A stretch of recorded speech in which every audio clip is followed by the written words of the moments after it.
what are you going to do about the Seattle Council? You know, they're a little bit out of control. We've got to get King County taken care of. Is there anything the governor can do about that? About the council itself or the lawlessness that they're allowing? So probably a little bit of both, I think, is maybe what they're trying to get at. Right. Well, the people of the Seattle area voted these people in, and so they are the city government for Seattle. The lawlessness that's going on, though, will not be allowed when I'm governor. You know, law and order is the role of government, right? To take care of crime. And if the Seattle City Council is not doing it, they will definitely be hearing from the governor's office when I'm governor. And if they don't take care of the lawlessness and the garbage and feces and dirty needles and return public safety back to Seattle, then I will be contacting the sheriff's office for King County, where Seattle is at, and reminding the sheriff of his constitutional duty to provide public safety to the citizens of King County that might live in Seattle. And if that doesn't take care of the problem, if they don't get it fixed, then the full force of the state of Washington will step in and get it fixed. It's the same thing that the governor of Texas had to do with one of the cities down there that was allowing crime and lawlessness to continue, and garbage and people living on the streets.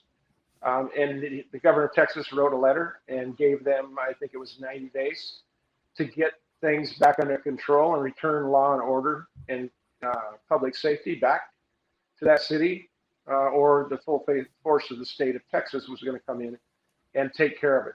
And so, yeah, I'm not going to sit by while our biggest city in the state crumbles. You know, the once great Emerald City, right, where my parents took me when I was a kid with my family down to see Seattle, the Space Needle, and other places in Seattle. It's not someplace that I would want to take a family right now. So today on SR 99, State Route 99, it was blocked by rioters, or quote unquote. How are you going to stop this type of thing from happening as governor? Well, you cut out there a little bit, Chris, but I think you're talking about people blocking a highway, rioters. Yeah. Well, protesting is allowed, right? But when you're affecting public safety, when you're blocking a road, or when you're rioting, that's not a First Amendment right. You know, we have a right to peacefully assemble, speak our mind, go to the church of our choice. That's First Amendment right.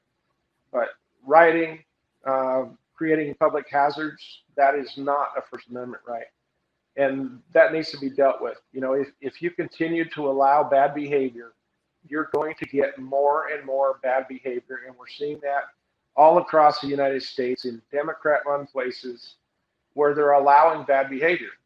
You know, look at the riots that were going on downtown Seattle. Look at what's going on in Portland. Look what's going on in Chicago.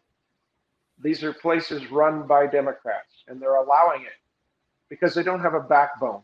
You know, they think that they're going to appease a small group of people that are screaming and hollering really loud, but they're not. You know, and you have Seattle that was headed by a chief of police who is black, but they're screaming and hollering, they're looting and rioting, saying that all the police are racist. Nothing could be further from the truth. Law and order will be restored to our communities all across this state when I'm governor. Capital punishment, we've talked about it numerous times, but we've got some first-time viewers here, and they've never heard you discuss the subject of capital punishment. Are you for capital punishment or against capital punishment? Well, let me tell you, I am for that. Let me tell you why. There are people on death row in our prison system in this state that are in there for killing other people.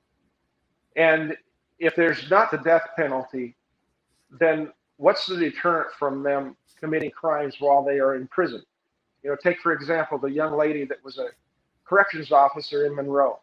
She was murdered in the prison while she was working by a person that is in there that had no chance of being put to death. So what's the deterrent from that happening, right?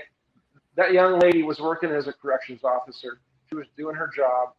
She was strangled to death by an inmate who had already killed other people. But our state government has taken the death penalty off the table. So that person got away with murder of that young lady, that young corrections officer, with no punishment whatsoever. So I firmly believe in the death penalty.